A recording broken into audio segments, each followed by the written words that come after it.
Buenos días a todas las personas que nos acompañan de Latinoamérica. Buenas tardes a todas las que nos acompañáis desde este lado del Atlántico. Desde Sig4Chain les damos la bienvenida a esta tercera jornada de Innovar en lo Social. Como saben, el objetivo de estas jornadas es reflexionar, repensar y transformar la forma en la que planteamos soluciones a los enormes retos sociales, económicos y medioambientales a los que nos enfrentamos hoy en día. Desde aquí queremos dar las gracias, en primer lugar, a la Fundación La Caixa y al Cabildo de Gran Canarias por apoyarnos y hacer que estas jornadas sean posibles.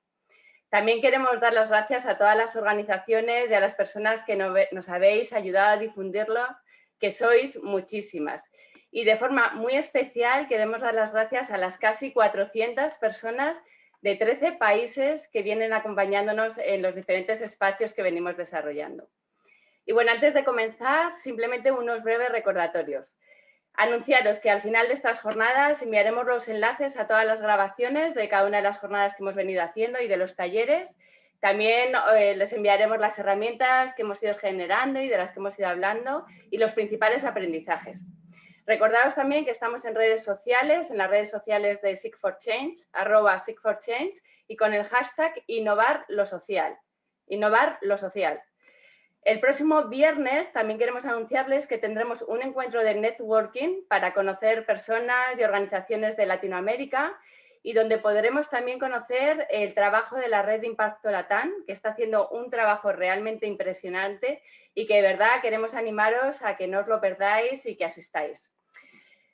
Recordaros también que podéis participar en la jornada a través de nuestro chat o a través del apartado de preguntas y respuestas. Y ya, sin más dilación, hoy tenemos un día muy especial donde vamos a hablar de transformar las organizaciones, de cómo todos estos nuevos retos que tenemos que abordar exigen también nuevos modelos organizativos y cómo debemos abordar estos procesos de transformación en las organizaciones. Contamos con grandes ponentes que les presentaremos en breves momentos. Pero antes quiero presentaros a nuestro moderador, Agostino Ianetti. Agostino es gerente de Synaptica Project, que es un colectivo internacional que ofrece servicios profesionales para realizar, ampliar y replicar soluciones socioecológicas. Cuenta con una maestría en ecología política por la University of London. Ha dirigido diferentes equipos multidisciplinares con un fuerte enfoque de liderazgo participativo, guiado siempre con los valores de justicia social y ambiental. Así que, Agostino, bienvenido. Estamos deseando que nos traigas también un poco de toda esa interesantísima experiencia a través de este debate, que nos cuentes un poco también claves de aprendizajes del liderazgo participativo. Pero contamos también con Cristina y Jaume, que les presentará Agustino, pero sí quiero darles una bienvenida muy calurosa desde el equipo de Sig4Chain, así que bienvenida Cristina, Jaume, bienvenido también, estamos deseando escucharos. Así que nada, damos paso al taller, o sea, al taller, a la charla. Muchísimas gracias, Blanca, por el espacio, la invitación, por tu presentación y bienvenidas a todas y a todos. Y espero me pueden escuchar bien. Y siempre lo pregunto. Si estamos todo bien con el audio, pues procedo a presentar los ponentes de hoy. Esa jornada muy interesante. Todos los días han sido bastante interesantes, tengo que decir. He seguido con mucha atención lo de ayer. Y hoy, como dijo Blanca, estamos en el tercer día de Innovar lo Social, transformar las organizaciones, nuevos modelos organizativos para responder a los retos del futuro. Vamos a explorar las experiencias de adaptación de algunas organizaciones al contexto acelerado en el que nos enfrentamos. Vamos a ver cuáles son los retos de este contexto actual y lo vamos a hacer juntos con Cristina San Salvador, que les voy a presentar en este momento, y con Jaume Oller. Cristina es miembro de la Fundación Ship2B, por la cual trabaja como Expansion and Program Development Manager. La Fundación Ship2B, para quienes no la conocen, es una fundación española cuya misión es impulsar una economía donde la maximización de la rentabilidad económica no sea el único fin, sino también se tenga como objetivo el impacto social y medioambiental. Cristina tiene una larga experiencia entre investigación, consultoría y educación en el área financiera. Se define una obsesionada por meter las finanzas al servicio del impacto social y también es miembro de Acumen Fellow, una organización internacional que enfrenta el tema de la pobreza invirtiendo fondos capitales en empresas y changemakers, diferenciándose así de la filantropía clásica. Si paso ahora a presentarle Jaume Oller, catalán, socio fundador de Tandem Social, una consultoría para entidades y empresas sociales. Y Jaume también viene de un background de consultoría en negocios, trabajaba en una consultora internacional antes de dedicarse a Tandem Social. La organización Tandem ofrece diferentes servicios también desde el acompañamiento hasta el desarrollo de estrategias, codiseño, formación y búsqueda de talento. La estructura de Tandem Social es muy interesante, es una cooperativa de trabajo de iniciativas sociales sin ánimo de lucro. Está manejada bajo principios cooperativos y mediante una gestión y propiedad colectiva. Yo espero haberles introducido en la manera mejor que podía. Claramente, si me he olvidado algo, están muy bienvenidos a complementar lo que acabo de decir. Y diría empezamos. Empezamos con las primeras preguntas. Hoy vamos a ver un poco cómo las organizaciones se están desarrollando, se están adaptando a todos estos retos que están pasando últimamente. Claramente, por un lado, hay que enfrentarse con todos los cambios que han conllevado, que el COVID conlleva, ¿verdad? Con la situación en la que estamos ahora. Pero realmente, aparte de esta situación emergencial, ya llevamos un tiempo de cambios. Ya estamos un poco tenemos que adaptarnos a un cambio constante. Realmente, a nivel de financiación hay muchos cambios, lo que te piden los donantes, los que te piden la métrica de impacto, hay muchas nuevas maneras de trabajar en el social. Así que voy a hacerle la primera pregunta a Cristina y vamos a ver, y luego Jaume también nos contestará. ¿Cómo creen que el nuevo contexto de permanente cambio afecta a las organizaciones? ¿Y cómo creen que éstas pueden desarrollarse para adaptarse a ese contexto?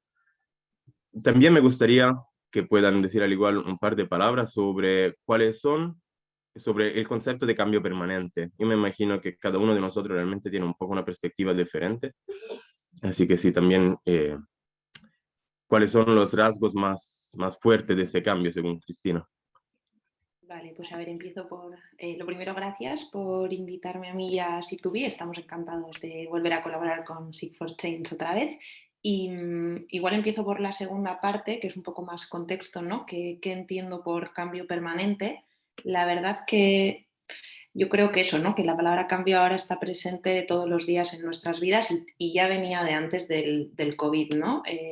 Yo, por ejemplo, ayer en la última reunión que tuve me decían, ay, qué perfil más raro, porque empecé a trabajar en Deloitte en la City en finanzas, luego estuve en la universidad, luego estaba en una fundación finalista, digamos, y ahora en una intermediaria, ¿no? Y a mí al principio también me pareció muy raro, ¿eh? Cuando empecé a hacer este camino, pero cada vez entiendo más que tuve suerte de tener como estos giros, porque creo que el cambio efectivamente es permanente y que los profesionales y las personas tenemos que estar en constante alerta y reinventándonos y viendo cómo movernos, y creo que eso ya con el COVID pues ya se ha acelerado del todo y no sé, para desgracia o no sé si es bueno o es malo, pero desde luego es real y creo que tenemos que acostumbrarnos a ello, ¿no? Tanto a nivel personal como a nivel organizativo. Y aquí engancho un poco con la pregunta general que decías, que cómo creo que afecta a las organizaciones. Nosotros en Sig2B empezamos, como explicaba antes Agostino, que empezamos trabajando intentando demostrar que el impacto social también podía ser rentable, ¿no? Y empezamos con el tema de la inversión de impacto. Pero con el tiempo hemos cambiado esa misión a promover la economía de impacto en general. Entonces, esto es porque este contexto tan cambiante que nos pone tantos retos encima de la mesa, la inversión de impacto, que es relativamente reciente, al menos en España, pues ha sido una luz, porque nos ha permitido entrar en algunos retos que pueden ser de base tecnológica, que pueden ser escalables, pueden ser rentables, como por ejemplo temas para arreglar el cambio climático, y está súper bien que hayamos conseguido que dinero de inversores del sector privado pues haya ido ahí cuando antes quizás solo se nos habría ocurrido hacerlo desde asociaciones y desde el sector público. Pero es que esto cambia tan rápido que ahora tenemos otros retos encima de la mesa que la inversión de impacto no puede resolver porque no ofrecen rentabilidades que pide un inversor, y entonces eso nos lleva otra vez a la filantropía clásica, ¿no? Y, por ejemplo, nosotros nos estamos dando cuenta que es que no llegamos con la filantropía clásica y que está el mundo del venture philanthropy también y que hay que explorarlo, ¿no? Entonces, creo que eso, el contexto es de cambio permanente en todo, a nivel personal y a nivel organizacional, y creo que según en qué sector y con qué tipo de colectivo trabajes, tienes que estar muy atento a qué nuevas herramientas y qué nuevas estrategias puedes seguir. Y ahora mismo creo que es un momento muy interesante porque hay muchas herramientas pasando y ocurriendo, y lo difícil es acertar en cuál es en la que hay que formarse, al menos en el contexto español y entiendo que también latinoamericano, ¿no? Porque quizá en otros países de Estados Unidos o del norte de Europa pues nos llevan ventaja, pero al menos nosotros mismos, que tenemos 7 o 8 años de vida, seguimos viviendo en el caos y en permanente cambio. Y el otro día en el comité de dirección se hablaba de que quizá si te dedicas a innovar, pues es que tampoco te puedes terminar de ordenar nunca, porque entonces significaría que ya no estás ahí, ¿no? Entonces, bueno, espero que haya servido mi respuesta y si no, pues ahora profundizamos. Sí, la verdad, muy interesante. Me gusta mucho el concepto de venture philanthropy. Yo creo que al igual más tarde nos puedes decir algo más sobre eso y al igual algún caso de venture philanthropy, ¿no? De retos y éxito que han tenido. Le voy a hacer la misma pregunta a Jaume sobre el contexto de cambio permanente y cómo afecta a las organizaciones. Gracias, Agostino, y muy buenas tardes o muy buenos días a todas, ¿no? Y muchas gracias a Seek for Change por la invitación, ¿no? Primero, en el tema de cambio permanente, creo que es un elemento que es claro, ¿no? O sea, cambios que antes ocurrían o que tardábamos 40 años en ver, ahora tardamos 4 minutos, ¿no? Y esto tiene la parte negativa, ¿no? De que todo se mueve muy rápido y que hay cambios muy difíciles. Tiene la parte positiva, ¿no? Que cambios positivos que podían tardar 40 años, igual los podemos conseguir en 4 minutos, ¿no? O en 4 días, ¿no? Por lo tanto, también tiene esta parte positiva, ¿no? Que a veces vemos el cambio como una parte negativa, ¿no? Y en este sentido, ¿no? Esta idea de incertidumbre, de cambio, ¿no? Que ahora está mucho en el sí de las organizaciones, también me gustaría destacar, ¿no? Que desde las organizaciones sociales partimos con cierta ventaja, ¿no? Nosotros, y yo creo que eso es importante porque muchas veces nos ponemos a mirar qué están haciendo las empresas, ¿no? Otras organizaciones, y a veces nos tenemos que mirar a nosotras mismas, ¿no? Y ver que realmente tenemos cosas muy potentes, ¿no? Las organizaciones que trabajan en lo social siempre han navegado en este cambio, ¿no? Primero, porque la financiación es inestable, ¿no? Es una financiación por proyectos a un año, ¿no? Entonces, bueno, esto ya genera inestabilidad y necesidad de cambio, ¿no? Segundo, porque hay una realidad que es cuando menos recursos hay, es cuando más necesidades tenemos en la puerta para atender, ¿no? Y eso también nos hace que innovemos, que nos reinventemos, que, ¿no? Por lo tanto, aquí tenemos otro elemento, ¿no? Y después que aquellas entidades que trabajan con las personas más vulnerables, yo diría que si podemos poner una característica en la vida de las personas más vulnerables es la inestabilidad, ¿no? Y por lo tanto, tenemos que tener en cuenta, ¿no? que igual estamos en esta situación de cambio, las organizaciones sociales estamos más preparadas que muchas otras organizaciones, ¿no? Y igual si somos conscientes de ellos vamos a poder aprovecharlo, ¿no?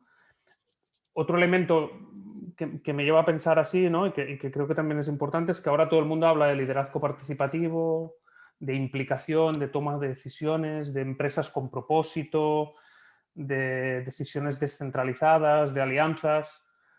Esto que ahora parece que está en el lenguaje de muchas organizaciones, está en el ADN, ¿no? Por ejemplo, del mundo cooperativo, ¿no? donde venimos nosotros. Esto no es ninguna novedad. De hecho, hace más de 100 años que trabajamos en esto, ¿no? y que los principios del cooperativismo, ¿no? y en gran parte de la economía social, ¿no? Tienen esto incorporado, con un componente adicional, que es que no solo tomo decisiones de forma participativa, sino que encima soy propietario de mis propias decisiones, ¿no? o de mi propia entidad, ¿no? Por lo tanto, aquí dos elementos que creo que hay que valorar y que creo que para mí son factores clave, ¿no? de cómo debemos adaptarnos en el cambio es, tenemos unas potencialidades que igual no éramos conscientes, ¿no? Que hay que poner sobre la mesa, ¿no? Y que seguro que podemos mejorar y seguro que debemos mejorar en muchas cosas, ¿no? Pero que estas potencialidades están ahí, ¿no?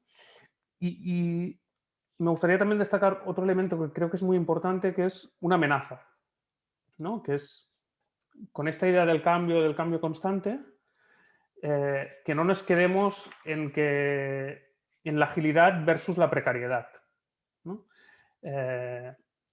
Debemos ser ágiles, pero debemos evitar precariedad, ¿no? Somos organizaciones que generamos empleo, ¿sí? Una manera de ser muy ágil es contrato a la gente autónoma, ¿no? Por proyectos y ya está. Tengo la agilidad absoluta, que es cuando se acaba el proyecto, se acaba el empleo y ya está. Bueno, esto igual genera agilidad en las organizaciones, pero genera precariedad en las personas, ¿no? Entonces, ese riesgo que está encima de la mesa y que creo que desde las organizaciones sociales debemos ser conscientes de que no hay que, o sea, que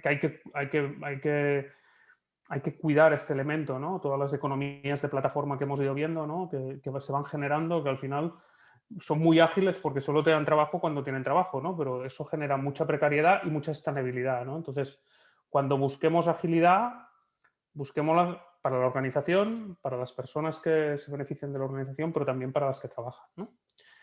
Yo creo que así a nivel, como primer enfoque inicial, Agostino, no sé si... Sí, sí, muchísimas gracias. Me parece que tocaste tres puntos interesantes. El hecho de que el cambio puede ser positivo también, que no hay que ver ese cambio solamente como una fuente de, ¿no? de susto, mientras que conlleva muchas oportunidades. Y también hablaste del tema, me pareció muy interesante, de cómo conceptos como el liderazgo participativo realmente vienen siendo trabajados en el mundo cooperativo ya desde muchísimo tiempo. Es como una adquisición ¿no? del emprendimiento de impacto por parte del mundo participativo, pero también es un poco parte de este contexto de cambio, ¿no? En el que las empresas toman el lenguaje, la narrativa y, ¿no? algunas prácticas del mundo cooperativo y al mismo tiempo las ONG clásicas tienen que adaptarse a medir mejor su impacto, a tener un sistema de modelo más sostenible, un modelo de negocio, perdón, más sostenible. Es un poco esta fusión, ¿no? Entre un mundo y otro que creo son una de las características que están emergiendo, ¿no? De la descripción de este cambio. Con respecto a esto, uso tu último punto para conectarme a mi próxima pregunta, que sería, tú hablaste de la amenaza de no confundir agilidad con precariedad, y es un tema muy interesante y también cultural, geográficamente interesante, porque toda la narración sobre la precariedad es muy europea, ¿no? He trabajado ahora bastante, he pasado más tiempo en Guatemala últimamente que en Italia, de donde vengo. Y en Italia, por ejemplo, hay mucho debate y mucha lucha contra la precariedad realmente. Mientras que desde la perspectiva guatemalteca muchas veces, bueno, se vive en la precariedad realmente. Es un hecho ya bastante aceptado y muchas veces se pregunta cómo las organizaciones sociales, veniendo yo de este mundo, hasta qué punto tienen como objetivo mantener el empleo, que me parece muy bien tenerlo como objetivo de sus empleados, y hasta qué punto es el enfoque en los beneficiarios, ¿no? Pero también es porque viene de un modelo quizá más clásico de cooperación. Son todos puntos interesantes, pero esta idea de la amenaza, quisiera conectarla con la pregunta sobre cuáles, según ustedes, son los factores de éxito y también cuáles los factores de fracaso de esta adaptación, ¿no? De esta transformación que pasa dentro de las organizaciones para adaptarse al cambio y a la innovación. Así que otra vez voy con Cristina a preguntarte factores de éxito y de fracaso. Sería genial si nos pueden contar. Yo sé que ambas organizaciones acompañan otras organizaciones, así que me imagino que ustedes están llenos de historia. Seguramente tienen muchísimas historias que contar de éxito, de fracaso. Así que si quiere compartirnos alguna de estas, estoy seguro que tiene mucho valor.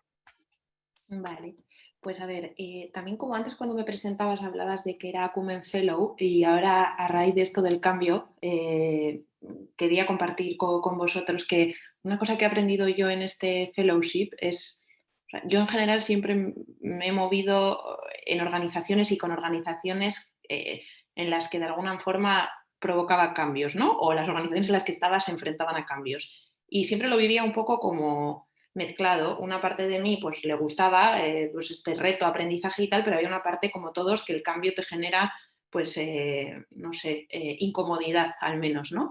Y entonces en Acumen me gustó mucho cómo nos enseñaban a que el aprendizaje solo sucede en las zonas de tensión, que obviamente hay que vigilar que no sea una tensión excesiva, porque si no la persona o el sistema revienta, pero como si tú quieres cambiar el mundo y quieres hacer cosas que realmente generen un impacto y un cambio, pues no hay otra que moverse en esos entornos un poco más tensos, y lo bueno es que también hay herramientas para no morir en el intento, ¿no? Entonces esto me venía cuando ya me compartía un poco cómo veía él el cambio, ¿no?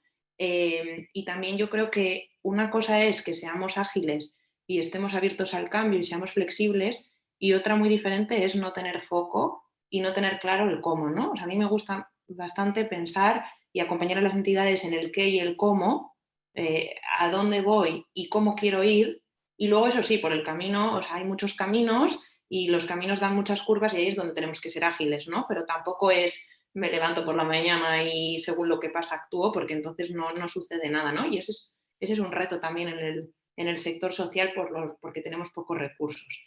Entonces, ya yendo a los ejemplos concretos de éxito y de fracaso, pues el primero igual sería el propio Sip2B, ¿no? Que lo que os decía, ya tiene 8 años, estamos en un momento igual de pasar de una especie de startup a una pyme, por decirlo así, porque ahora ya somos como unas 20 personas en la fundación, y nos está costando también este cambio, ¿no? Como os decía, al final trabajamos en el terreno de la innovación, estamos intentando como dotarnos de procesos y de organización, porque cuando eres 20 ya hace falta, pero a la vez en el mercado que nos movemos, no, eso no funciona del todo. Entonces, nosotros mismos estamos teniendo que trabajar estos factores que me dices de éxito o fracaso en el equipo y ver qué funciona y qué no, ¿no? Entonces, yo creo que aquí, tanto en esta experiencia propia personal en la entidad en la que estoy, como en otras que he estado y otras que acompañamos, creo que la parte de tener un propósito compartido es muy, muy relevante. Eso es lo único creo que te puedes agarrar cuando ya todo se pone muy, muy tenso o muy movido. Y luego creo que es importante también que las personas, aparte de ese propósito compartido, pues tengan una cierta como confianza, optimismo, ilusión, me salen esas palabras, y también resiliencia, ¿no? O sea, desde una óptica más positiva de engancharte a tu propósito y seguir enamorándote de lo que quieres conseguir, ¿no? Y soñando y tal, y a la vez un poco de capacidad de resiliencia y de frustración, porque como decía antes, es que no se puede cambiar nada a la primera y de manera fácil, y siempre implica trabajar con más personas y con más organizaciones, y eso es complicado, ¿no? Y a eso me refería antes con las herramientas, por ejemplo, que te da una Acumen Fellowship, que te explica cómo, oye, que es que hay que entender bien qué intereses, qué pérdidas, qué valores tiene cada uno de los que entran en la ecuación, y hay que jugar un poco con ello, y tú también tienes que estar dispuesto a ceder, porque si no los cambios no suceden, ¿no? Entonces, pues no sé si son factores de éxito, pero bueno, yo diría que en nuestro propio proceso de transformación como organización, esta parte de un propósito compartido, esta parte de todo el mundo tener claro los cómo también, y que se mezclen las partes positivas con la parte también un poco de que todo el mundo sea consciente que los cambios implican resiliencia y este tipo de cosas, creo que es importante. Otro ejemplo muy concreto que igual aplica también a los asistentes, yo me estoy encontrando, antes me decías saber qué era el Venture Philanthropy, lo contextualizo mínimamente, al menos en España, no sé exactamente en América Latina cómo está el tema, aunque imagino que es similar.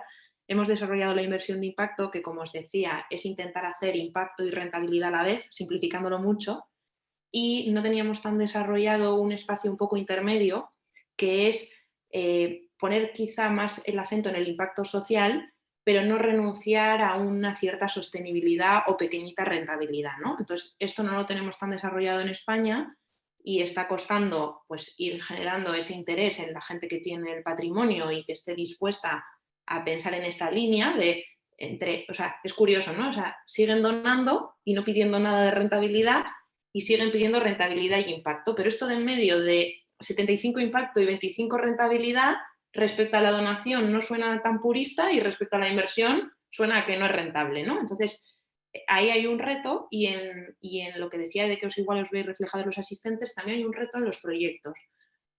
Un factor aquí es el tema de la forma jurídica, ¿no? Que muchos proyectos sociales se siguen constituyendo como entidades sin ánimo de lucro por preservar su misión y también porque es la única manera de recibir filantropía que es necesaria para poder llegar al colectivo más vulnerable, pero cuando eliges ser una entidad sin ánimo de lucro, te cierras las puertas a estas herramientas financieras que son las que te pueden permitir crecer más, llegar a otros lugares, etc. Entonces te condenas un poco a esta pelea que tenéis todos los años, así recibo la subvención, no la recibo, si me quiero ir a otro país tengo que conseguir otra administración, otra fundación, ¿no?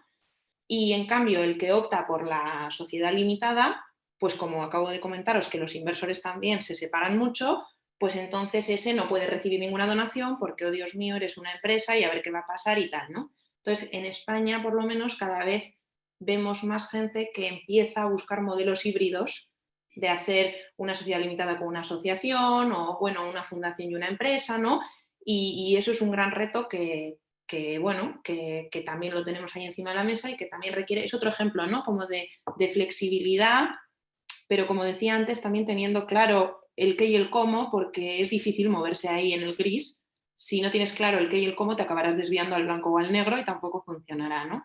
Entonces, bueno, son dos ejemplos que me venían a la cabeza, el propio de cultura organizativa que afecta a cualquiera que esté en innovación y cambio, y el otro más concreto de un reto organizativo y cómo las personas que realmente quieren explorar ese hueco, me da igual los que tienen el dinero que los que tienen el proyecto, pues están viendo también retados a probar estos grises y aguantar en esos grises para que otros luego pues se unan, ¿no? Si luego quieres algún ejemplo más, tengo alguno más, pero le dejo a Jaume que seguro que tiene otros. Y muchísimas gracias, Cristina. Me parecen dos puntos muy buenos y definitivamente nos aportan a la discusión de hoy. Sí, para más tarde te preguntaría si vamos a tener tiempo, alguna historia de alguna organización o también de Ship2B puede ser, con a qué retos se han enfrentado, de qué forma lo han superado y ¿no? cómo han salido de ese proceso, quién ha financiado este proceso. Me parecen todas dificultades y temas súper actuales y yo, por ejemplo, con Sináptica me súper identifico en muchísimas de las cosas que acabas de decir. Si quieres, es verdad, te termino, que es verdad que tiendo a conceptualizar y me habías dicho que pusiera ejemplos concretos, los remato en un segundo. En el caso de Ship2B, por ejemplo, que os decía esto de que llevamos 8 años y estamos creciendo, ¿no? Y cómo cuesta esto de ser lean y tal, pues una cosa concreta que hemos hecho hace nada es un team retreat, es algo bastante básico pero que funcionó muy bien, y volver a revisar la misión y la visión entre todos, implicando hasta a los becarios, y también los valores, ¿no? Que sería más el cómo, esto que os decía del qué y el cómo, y validar bien eso es una tontería, pero nos ayuda un montón. Desde hace un mes como que la cultura otra vez está mucho más, como os decía, con ilusión, con flexibilidad, porque bueno, hemos como reconectado. Parece una tontería, pero normalmente no encontramos el tiempo para hacerlo y yo creo que viene muy bien, ¿no? Y luego en el punto concreto de emprendedores, lo que estaba diciendo de las estructuras híbridas, ¿no? Pues, no sé, Escuelab es un proyecto que hemos acompañado hace poco, que empezó como asociación y ha montado la SL y les hemos ayudado también, no sabían si prescindir de alguna de las dos y hemos estado viendo que no, que se tienen que mantener, como decíamos, en las dos estructuras y cómo utilizar cada una de ellas, ¿no? O lo mismo con Apadrina un Olivo, son dos ejemplos de SL más asociación y que realmente necesitan esta financiación que os decía de Venture Philanthropy, que también me lo preguntabas, pues ha sido todo un reto convencer el año pasado a un par de inversoras privadas, personas de patrimonios elevados, que hicieron la apuesta en ayudarnos a demostrar que podíamos hacer estos préstamos blandos a este proyecto que os acabo de contar de Escuela, por ejemplo, y gracias a ellas, pues ahora estamos intentando convencer a otros que se unan y hacer ese fondo más grande, ¿no? Y gracias a que Escuela confió y participó en el proceso, pues también ahora nos están llegando más proyectos que quieren entrar, ¿no? Entonces, esos serían los ejemplos concretos de lo que contaba antes. Perfecto. Muchísimas gracias. Escuchamos a Jaume un poco su experiencia sobre ese tema. Perfecto. Yo aprovecho para hacer un comentario sobre lo que decía Cristina, ¿no? Que existe una forma jurídica entre asociación y empresa, que es la cooperativa de trabajo de iniciativa social, que es considerada entidad social y es considerada empresa y por lo tanto existe, ¿no? Entonces, de hecho, nosotros abogamos, y ahora no hablo como tándem social, sino como Confederación Española, por ejemplo, de Economía Social y como Confederación Española de Cooperativismo de Trabajo, en que esa figura jurídica híbrida ya existe. No es necesario la doble figura jurídica, cabe inversión, hay modelos de inversión posibles, ¿no? Entonces, no, simplemente como apunte, ¿no? Y para responder, si quieres, iré más a ejemplos concretos, ¿no? Y de aquí podemos sacar, si queréis, los factores de éxito, ¿no? El primero es que el cómo nos organizamos debe dar respuesta a la estrategia que tenemos, ¿sí? Y esto muchas veces no es así. Y pondré un ejemplo concreto en el que estamos trabajando y en el que además veréis un elemento que yo creo que es clave, que es los cambios son lentos, ¿sí? Y podemos visualizar dónde queremos llegar, ¿no? Y entonces buscar qué organigrama o qué organización nos permite llegar allí donde queremos llegar, ¿no? Por ejemplo, ¿cuántas entidades sociales están organizadas por proyectos? ¿No? ¿Y por qué están organizadas por proyectos? Porque lo mandan a los financiadores. Si nos fuéramos a qué queremos, ¿no? O cuál es nuestra estrategia, no nos organizaríamos por proyectos, ¿no? Por ejemplo, nos organizaríamos por propósitos o por necesidades, ¿no? Por ejemplo, ahora llevamos 1 año y medio acompañando una entidad social que trabaja en el mundo de la discapacidad. Es una entidad, es un híbrido entre entidad social y empresa social, que tiene líneas empresariales, tiene residencias, ¿no? ¿Cómo estaban organizados? Como marcaba la administración, como les financiaba la administración pública. Una línea de residencias, una línea de... Entonces, eran como mini empresitas o mini líneas de trabajo dentro de una misma organización. ¿Qué hemos hecho? Después de 1 año y medio de trabajo, con participación de todas las personas trabajadoras. Estamos hablando de una organización de más de 300 personas trabajadoras. Con participación incluso de las personas receptoras de esto, ¿no? Es cambiar toda la organización y enfocarla a las necesidades de las personas, ¿no? Entonces hemos pasado de tener unas áreas vinculadas a proyectos a una área de desarrollo emocional, una área de trabajo, una área de ocio, una área, ¿no? de todas aquellas necesidades de las personas a las que atendemos. Hemos organizado la organización en base a esto, ¿no? Hay muchas entidades que hablan, ahora está muy de moda, ¿no? Trabajamos centrado en las personas. Si les preguntáis, y el organigrama también está centrado en las personas, en muchos casos no es eso, ¿no? Entonces, en aquello que queremos hacer o en el propósito que tengamos o en la estrategia que tengamos, montemos la organización que dé respuesta a ello, ¿no? Esto por un lado, ¿no? Y teniendo en cuenta que estos cambios son lentos, que no son de hoy para mañana, ya os digo, llevamos 1 año y medio, estamos generando la nueva organización mientras la implementamos, ¿no? Que es importante invertir en esa creación participativa, ¿sí? Que igual es más lenta al principio, pero que va a facilitar muchísimo la implementación posterior, ¿no? Y si miramos el conjunto de diseñar e implementar, va a ser más corto, aunque la parte de diseño va a ser más amplia, ¿no? Y además va a ser mucho más integrada por las personas, ¿no? Esto como elemento número 1, ¿no? Otro elemento que hemos visto en los últimos años y que creemos que es relevante es que las organizaciones sociales parten de un propósito y parten de que las personas que trabajan en ellas tienen ese propósito, ¿sí? Entonces, acostumbran a brillar por su ausencia el tener cuidado de las propias personas. Se da por hecho que por el hecho de que tú ya tengas un propósito como persona trabajadora de una entidad, te cuidas a ti mismo, ¿no? Entonces, el trabajar con algún tipo de herramienta concreta que ayude a saber las personas que somos en una organización, qué queremos, qué nos gustaría, el propósito ese que teníamos, ¿no? Que conecta un poco con lo que decía Cristina de volver a pensar, ¿no? Seguimos conectados con este propósito. Hay gente que se ha desconectado. ¿Cómo lo podemos hacer, no? Y aquí hay pequeñas herramientas, como puede ser implementar figuras de una persona mentora, ¿no? Que, por ejemplo, cualquier persona de la organización tenga una persona mentora que tenga un poco más de experiencia a la que tú le puedas transmitir, ¿no? Qué es lo que quieres, qué es lo que te gustaría, cómo te encuentras, cómo no. Porque si hacemos crecer a las personas, hacemos crecer a las organizaciones y hacemos crecer el impacto de estas, ¿sí?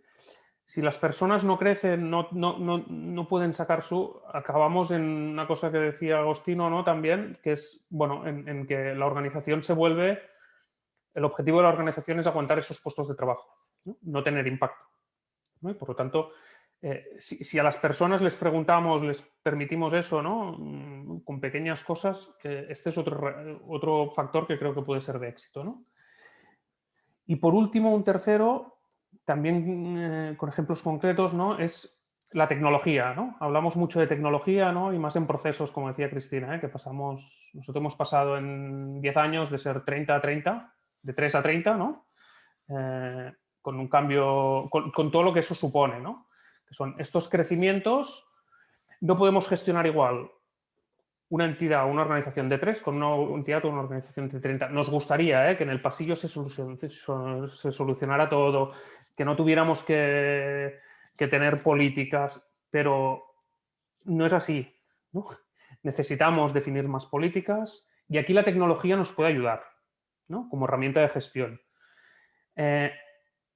Tres cosas que creo que son muy relevantes en la experiencia que hemos tenido en implantaciones tecnológicas, de ERPs, de otros sistemas que te ayudan a la gestión. Uno es que la tecnología está al servicio de las personas y no las personas al servicio de la tecnología, que pasa muchísimo más de lo que nos pensamos, que somos esclavos de la tecnología porque tengo que pasar por este proceso, Entonces, que hagamos la tecnología al servicio de las personas y, por lo tanto, que antes de ir a ver tecnología definamos qué es lo que queremos y después vayamos a ver quién nos puede cubrir esto. ¿Sí? La segunda es la tecnología es necesaria, ni más ni menos, pero es muy importante, ni más. El menos normalmente no lo hacemos, pero el más lo hacemos muchísimo. Y al final ponemos un tren de alta velocidad y necesitábamos una bicicleta. ¿Sí? Y el problema es que si lo que necesitamos, si lo que ponemos es muy por encima de lo que necesitamos, acabamos no utilizando estas herramientas y acaban siendo un peso más que un beneficio en el herramienta, en lo que es la gestión. Y un tercer elemento, la tecnología implica tiempo. Y esto lo tenemos todas muy claro cuando hablamos de implementar una nueva tecnología, pero el problema no es la implementación. En la implementación todas tenemos claro que va a necesitar tiempo y que es un esfuerzo el implementar una nueva tecnología de gestión dentro de una entidad. Pero es mucho más importante que pensemos en qué implica después, una vez lo tengamos implementado, el uso de esa tecnología y la explotación de esa tecnología para que realmente nos sea útil a nivel de gestión, implica tiempo. Y os puedo poner de ejemplo, nosotros mismos implementamos un ERP muy sencillo, muy centrado en aquello que queríamos, pero seguimos sin explotar los datos. Hace 3 años que lo tenemos implementado. ¿Sí? Nos ha ayudado en ciertas cosas, pero seguimos sin explotar los datos porque no tuvimos en cuenta el tiempo que requiere esta explotación, ¿no? Por lo tanto, es importante que la tecnología sí, pero en su justa medida y teniendo en cuenta los esfuerzos que esto significa, ¿no? Y por último, otro elemento que creo que es clave en este entorno de cambio permanente, ¿no? es las alianzas, ¿no? Las alianzas, la intercooperación, ¿no? Ya no podemos ir solos, ¿no? Sigue siendo, ¿no? Creo que está en el ADN de muchas de nuestras entidades, ¿no? El no ir solos, pero cada vez más es más relevante, ¿no? Y la experiencia que aquí hemos tenido es muy clara. Una alianza entre 2 organizaciones sociales es mucho más difícil que una alianza entre 2 empresas. 2 empresas, si salen los números, nos aliamos. Y punto. Y el día que no salgan los números, nos desaliamos. ¿Sí? Estoy simplificando, pero os podría poner casos reales de esto. Las alianzas entre organizaciones sociales son mucho más difíciles porque no son solo números. Son números, es la filosofía, es cómo gestionamos, cómo entendemos la intervención, los modelos, ¿no? O sea, hay mucho más en juego, ¿no? Se pone mucho más en juego al inicio, lo que dificulta muchísimo más la alianza, son alianzas mucho más lentas, pero cuando se cierran con un propósito y con unos valores que van mucho más allá de los beneficios que puedas sacar, sean económicos o sociales, pero va mucho más allá. Nos aliamos con mucha más fuerza, ¿no? Por lo tanto, es mucho más difícil generar alianzas, pero son mucho más sólidas, ¿sí? Y perduran mucho más en el tiempo, ¿no? Y aquí tenemos ejemplos tanto entre empresas, entre organizaciones sociales, incluso el híbrido entre organizaciones sociales y empresas, que en muchos casos se han hecho pensando solo en que beneficiaba a las dos. Esto lo que ha generado es que cuando no había beneficios se han roto, ¿no? Y esto ha generado grandes decepciones, ¿no? Por lo tanto, bueno, estas alianzas pueden ser muy poderosas. En el caso de organizaciones sociales hay que tener paciencia, son más difíciles, pero son mucho más sólidas. Muchísimas gracias, Jaume, por tu respuesta detallada y detallada y muy útil. Me identifiqué también, siendo una de esas organizaciones, me identifiqué en muchas y muchos de tus comentarios. No sé si tenemos tiempo, yo creo que estamos ya, hemos llegado, ¿verdad, Blanca? ¿Podemos ampliar un poquito más? Tenemos más minutos. Sí, unos minutos más. Sí. Entonces, seguimos la conversación. Recuerdo a todas las personas que nos están mirando que pueden hacer preguntas, sea en el chat público, sea en la sesión DNR. Y ahora también va a estar toda una sesión solamente de preguntas, así que no hagan los tímidos, están bienvenidos, sean parte de la conversación. Utilicen todo el conocimiento que nos están compartiendo en este momento, Jaume y Cristina, que me parece muy, muy valiente. Me gustó mucho lo que dijiste, no sé, encontré una línea en los 4 puntos que identificaste, Jaume, que es una línea muy estratégica. O sea, el hecho que haya una estrategia atrás de lo que se hace, que haya una estrategia atrás de la tecnología, que haya una estrategia atrás de los cambios dentro de la organización, de las organizaciones, atrás del propósito. Todo esto, este trabajo estratégico es un trabajo, por ejemplo, y ahí me conecto también a lo que dijo Cristina, por ejemplo, que uno de los factores de éxito ha sido organizar, por ejemplo, un retiro para la organización. Eso también en mi mente lo veo dentro del área estratégica, ¿verdad? De la organización estratégica de la organización. Aparte de eso, me vienen en mente otras actividades que nos han servido mucho para cambiar internamente, pero todo esto me doy cuenta que toma tiempo, recursos humanos, espacios físicos, viáticos, comida, y eso es lo más pequeño de los casos, porque en organizaciones más grandes me imagino que tiene un costo aún más grande. ¿Quién financia esa actividad? Y esa es solo la actividad más importante, ¿no? Una reunión estratégica, un retiro, pero toda esta actividad complementaria al cambio verdadero que pasa, de planificación del cambio, de monitoreo del cambio, de evaluación del cambio, ¿quién financia todo esto? O sea, una organización que ya tiene, sobre todo una organización social, que ya tiene sus finanzas bien justas, ¿verdad? Para el impacto, para esto, para el otro, ¿de dónde encuentra los fondos para poder ampliar toda esta clase de actividades e incluirla dentro de los, ¿no? De los schedules del día a día de su organización? Vamos rápido, yo sé que me estoy comiendo un poco del DNR. De hecho, creo Cristina, no sé si tú quieres. Sí, una de las preguntas que ponía en el chat iba un poco en la misma línea. Yo creo que es la pregunta del millón. Realmente, cuando las fundaciones que así como más innovadoras de Europa que hacen Venture Philanthropy como muy avanzado, ¿no?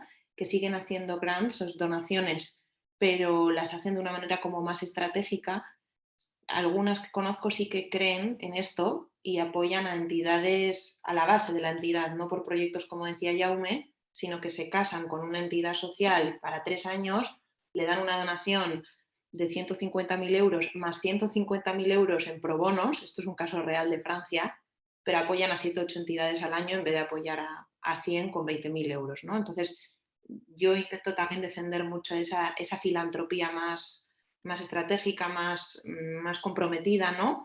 Aunque quizá apoye menos proyectos, porque creo que es la única que puede soportar eso que tú decías, ¿no?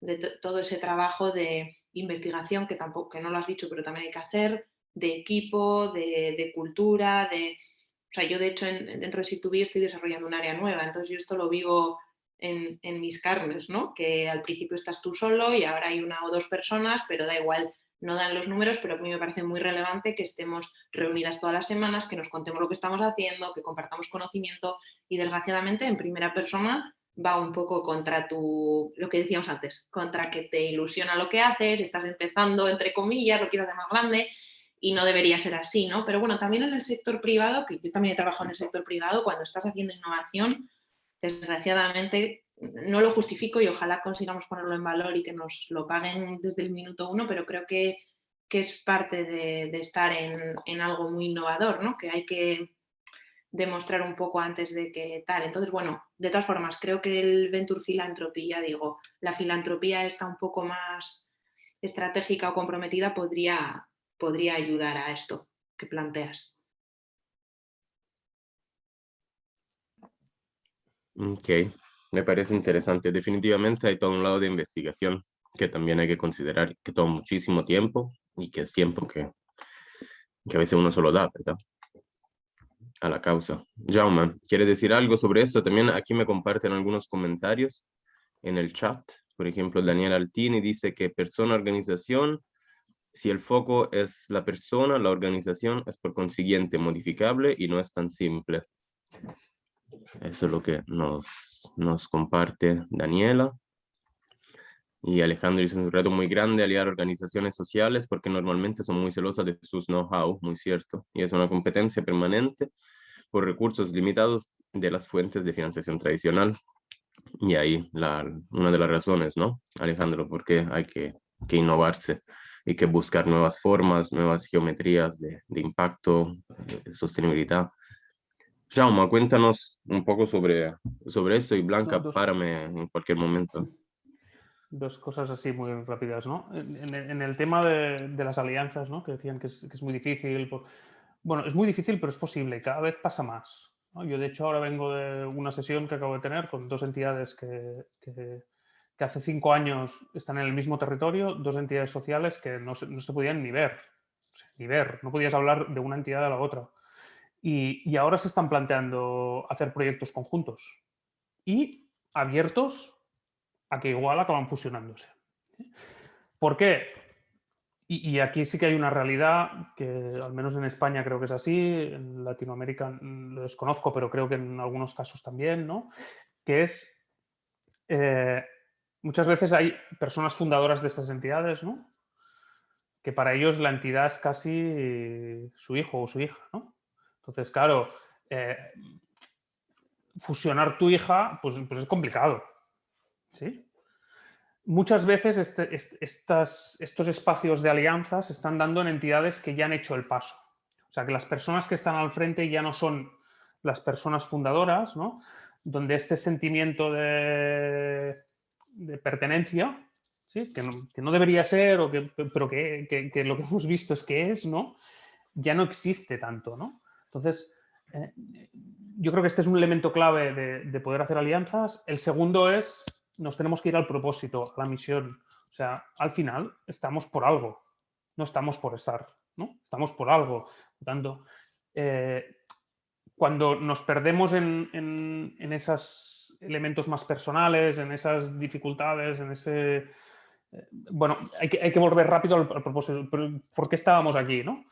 Y yo creo que con estos 2 elementos las alianzas son posibles. Son lentas y no hay que forzarlas.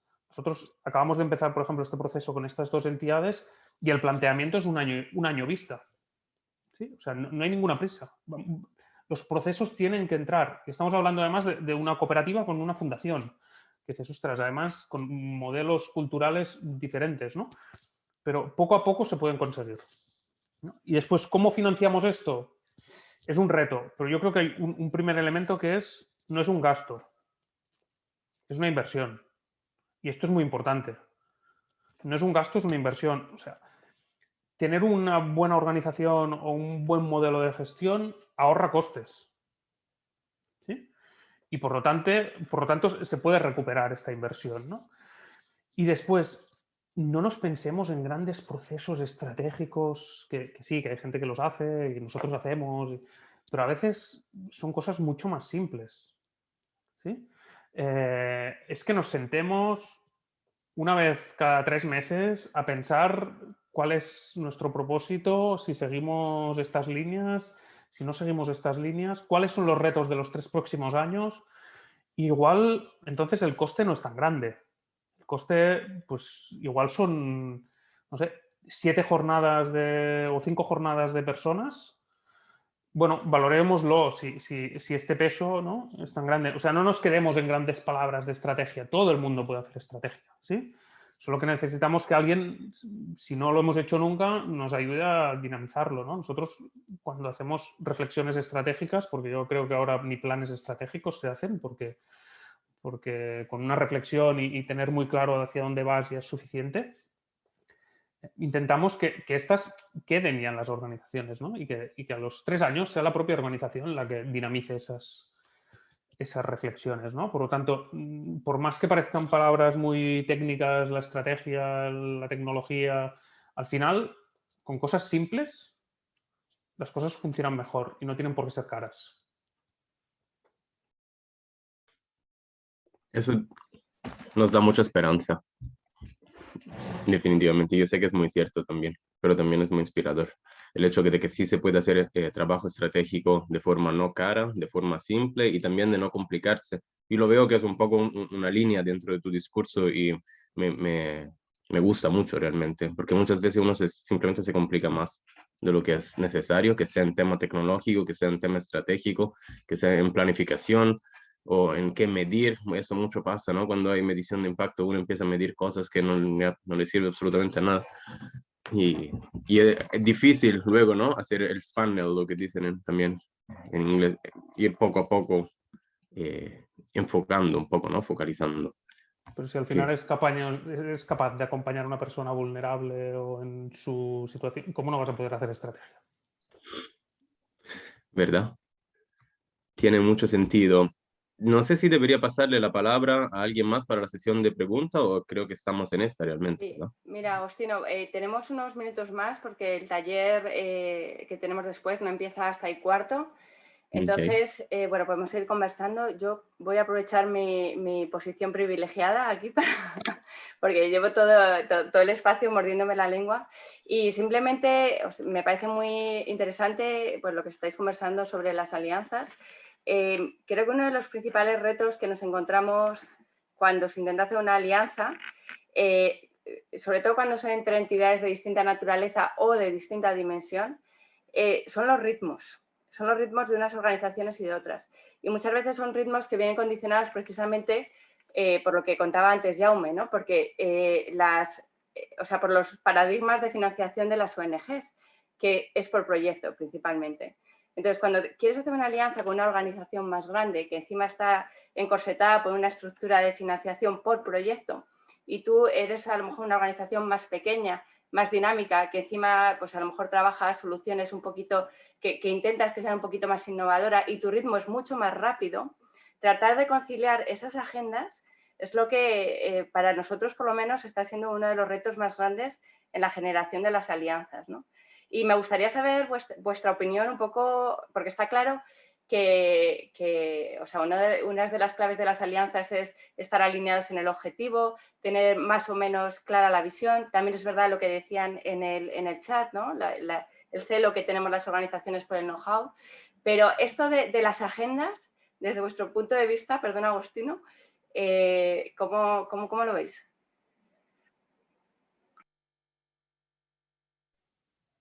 No sé, a nivel de alianzas, nuestra experiencia es, uno, los ritmos son los que son y hay que poder respetarlos. O sea, estamos hablando de alianzas a largo plazo, ¿sí? No estamos hablando de alianzas concretas para un proyecto, ¿no? Sino que estamos hablando de una alianza para tener un impacto en los próximos 5 o 6 años.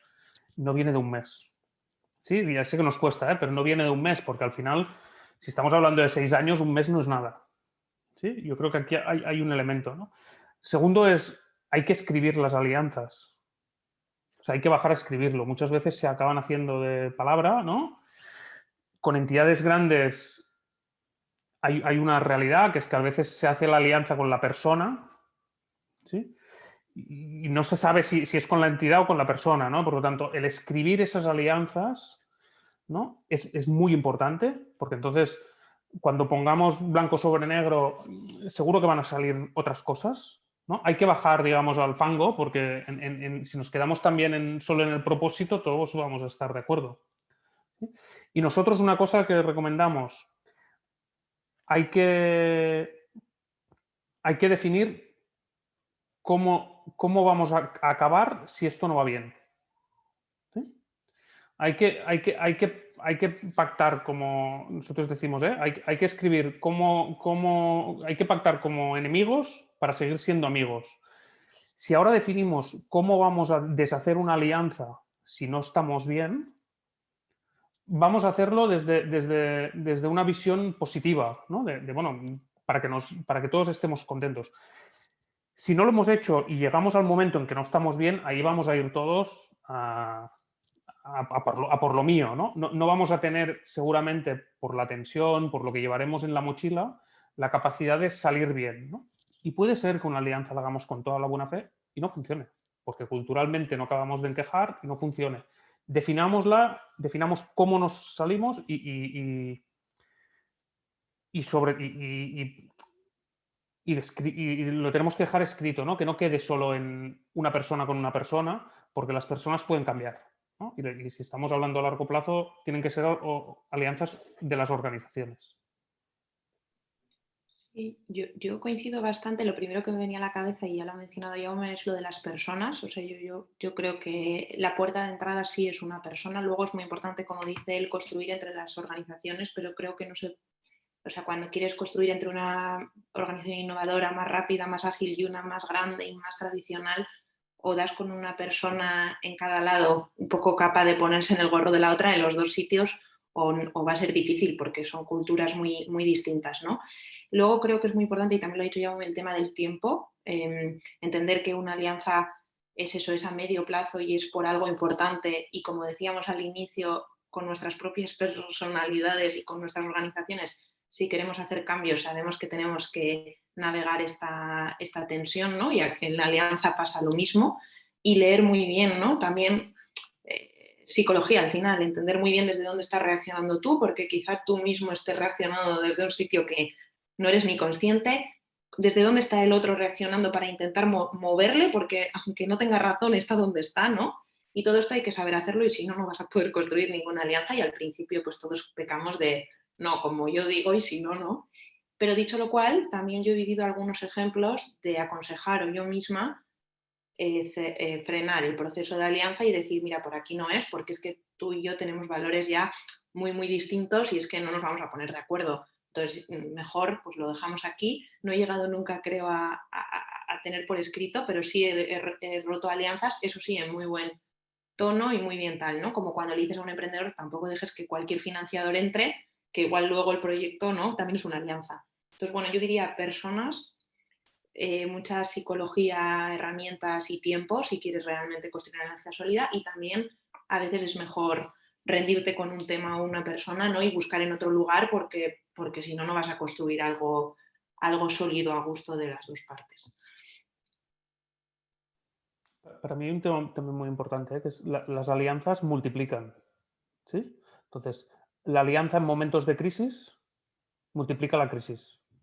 ¿Sí? Que hay veces que decimos, no, es que cuando estamos muy mal nos aliamos, entonces ya estamos fatal, ¿no? Igual que cuando las alianzas en momentos positivos, ¿no? Multiplican lo positivo. Por lo tanto, la alianza no se tiene que hacer desde el miedo, desde la crisis, sino desde la voluntad, desde la creación, desde el impacto, ¿no?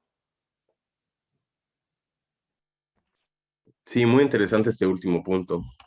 Y también me doy cuenta que a diferentes tamaños de organización está diferente experiencia en alianzas. Así que también me imagino que quien tenga más experiencia ya tiene más, cuando tú dijiste escribir toda la alianza, una cosa es escribir una alianza en un tema, para una organización nueva o en un tema nuevo, por ejemplo. Nosotros hemos hecho mucho de trabajo con construcción natural, con bambú, por ejemplo, y en el lado de documentales en un área nueva donde nos estamos explorando. Por ejemplo, yo sé en manejando un proyecto de construcción natural cuáles son las cosas que pueden pasar en algún momento. O sea, puedo hacer un análisis de riesgo, imaginarme que hay 4 razones principales de cómo puede acabar una alianza con un constructor, con una otra ONG que nos provee algunas partes, porque ya tenemos un poco de experiencia en esto. Mientras que en el otro lado, en la distribución de un documental, puedo imaginarme cuáles son estos casos. Y así creo que también, ¿no? Cuanto más grande una organización, más experiencia y más tiempo, como dijiste al principio, Jaume. O sea, se hacen alianzas por más tiempo, por un impacto más grande y toma más tiempo también crear esa alianza, ¿no? Bueno, aquí hay tenemos 5 minutos más, hay una pregunta de Matías, lo siento Matías que no la dije, pero voy a compartirla ahora, que es cómo conciliar los retos presupuestarios y el corto plazo con la apuesta por estructuras no precarias. Creo que es más para ti, Jaume, algo me dicen, ya que traíste a la mesa el tema de la Cristina, que precariedad. has quitado el micro. Yo no tengo la respuesta. Antes compartía, ¿no?, que en primera persona desarrollando un área nueva, pues me pasa también y comentaba que creo, bueno, que es un arte, ¿no? O sea, lo que os decía, yo creo que hay una parte de, también lo ha dicho Jaume, yo estoy empezando a ver el efecto de los últimos 2 años, haber dedicado tiempo a investigar, haber dedicado tiempo a formar equipos, o sea, estamos empezando a cerrar contratos más grandes, ¿no? Que en el fondo ha dicho él, es una inversión, ¿no? Ya me hubiera gustado que alguien me lo hubiera pagado desde el principio, pero si estoy intentando hacer algo que no se está haciendo en el país y bastante con que poquito a poco, o sea, quiero decir que es parte de la innovación. Con eso no quiero decir, yo soy la primera que pelea porque mi equipo y yo misma no estemos para nada en la precariedad y tal, ¿no? Pero que creo que es un poco, que siempre que innovas hay una primera fase en la que hay que ser imaginativo. También hay que buscar fuentes ¿no?, de financiación nuevas, apoyos, gente que te apoya pro bono, pero ya digo, esto no en lo social. Yo lo estoy centrando en la innovación, ¿eh? Porque también un emprendedor que está innovando tecnológico pasa por estos apuros, ¿no? Y ojalá pues el Estado apoyara a todos, pero bueno, que creo que va un poco asociado. Y que, bueno, lo bueno es que si también muchas veces lo recuperas luego, o sea, en contratos o lo que sea. Así todo, como decía, por lo menos en la labor que tenemos con los filántropos y con la administración pública, intentamos defender que apoyen estas primeras fases. Yo creo que aquí sí que está habiendo un cambio, ¿no? Tendencia a proyectos un poco más a largo plazo, ¿no? De parte de la filantropía, ¿no? Y para mí hay otra de esto que es, y es el gran potencial para mí del emprendimiento social, es este, ¿no? Que eres dueño de tus resultados, ¿no? No dependes de un tercero que decida a corto plazo, a medio plazo o a largo plazo, ¿no? Y por lo tanto, bueno, aquí para mí está el gran elemento, ¿no? O la hibridación de los dos modelos, ¿no? Que creo que es muy difícil en una misma organización, ¿eh? Porque son ritmos diferentes, son visiones diferentes, pero bueno, aquí están esos retos, ¿no? También creo que la gente cuesta, ¿eh? Pero tenemos que cuestionarnos si proyectos de 6 meses pueden tener impacto. Más allá de que generen o no generen a nosotros una estabilidad, es decir, un proyecto de 6 meses que no tiene probabilidad de ser replicado puede tener impacto, ¿no? Porque igual dejaríamos de hacerlos, ¿no? Y bueno, hay que encontrar ese equilibrio, ¿eh? Pero creo que el equilibrio pasa por eso, ¿eh? Porque hay una tendencia en la filantropía de ir a proyectos más a largo plazo, por buscar fuentes de financiación propias o emprendimiento social, ¿no? Y el tercero por cuestionarnos si proyectos tan a corto plazo tienen sentido. Sí, yo aquí, por ejemplo, cuando antes trabajaba en otra fundación decía que era donante, ¿no? Y manejábamos un presupuesto de 30 millones de euros. Yo fui un poco parte de que empezáramos a pedir a las entidades sociales un poco explicaciones en cuanto al impacto, ¿no? Y al principio todo el mundo lo vivía como, uff, pero lo que hicimos fue intentar hacer formaciones, talleres, workshops, y las entidades sociales que estaban entendieron esto que estaba explicando Jaume, de que en el fondo cualquier organización social nace por un fin social, ¿no? Luego lo que pasa es que nos pasa a todos, que vamos creciendo, oye, hay una estructura que mantener, bueno, hay muchas presiones, ¿no? Pero cuando tú vuelves otra vez a tu misión y a ver si realmente estás cambiando la vida o no de las personas que tú atiendas, y si te dan las herramientas, que también lo decías tú, Agostino, nosotros pues intentamos ayudar con teoría de cambios, proporcionando las herramientas, y también allí desde esa fundación donante no te pido que ahora cambies y tengas una visión estratégica y una medición de impacto si no tienes capacidades, te ayudo a tenerlas, y luego ya, si no te adaptas, si no eres estratégico y no me demuestras impacto, pues dentro de 5 años sí dejarás de recibir la ayuda, ¿no? Entonces yo aquí, si hay entidades sociales en el público, yo creo que los donantes van a ir hacia ahí, pero creo que es bueno que vayan hacia ahí, y no significa que vayan a dejar de donar a vuestros proyectos, sino que aquellos que no lo hagáis, que seguro que muchos ya lo hacéis, es eso, reconectar con vuestra misión. Vamos a ver, lo estoy intentando resolver de la mejor manera posible. ¿Hay otra manera? ¿Me implica ciertos cambios y tal? Bueno, ya, pero estamos aquí para resolver el problema, ¿no? Entonces, bueno, y son tensiones que todos tenemos, ¿no? Y que hay que conjugar. Buenísimo, yo creo que con esto se cierra la sesión de hoy y empieza pronto el taller práctico, cómo conciliar los retos, perdón, estoy leyendo la pregunta de Matías. El taller práctico va a ser entender la financiación desde tu organización y planificar nuevos mecanismos de financiación. Es un taller que va a ser con Cristina y creo que por hoy se cierra esta sesión. Yo quisiera agradecer otra vez a todos los participantes, agradecer a Blanca y a Seek4Change por organizar estos espacios, por abrirlos a los participantes, por invitarnos a nosotros, los moderadores, a los ponentes para esas charlas muy interesantes. Y pues no me queda que saludar a todos. No sé si Blanca querías decir, Sí, o los no, ponentes. por supuesto agradeceros a los tres, Agostino, Jaume y Cristina, por este espacio. Como siempre es interesantísimo y no defrauda. Yo me quedo con ganas de muchísimo más, pero bueno, ya tendremos ocasión. Y nada, recordad a todas las personas que se han inscrito al taller que tenéis que acceder a través del link que os han mandado por email, y que mañana seguimos con una jornada sobre tecnologías con impacto social, cómo hacerlo más inclusivas.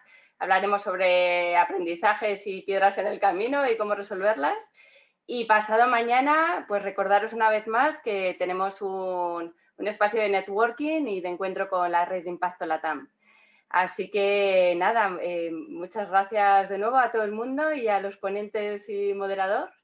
Y nada, y seguimos. Muy bien, gracias. Gracias. Gracias.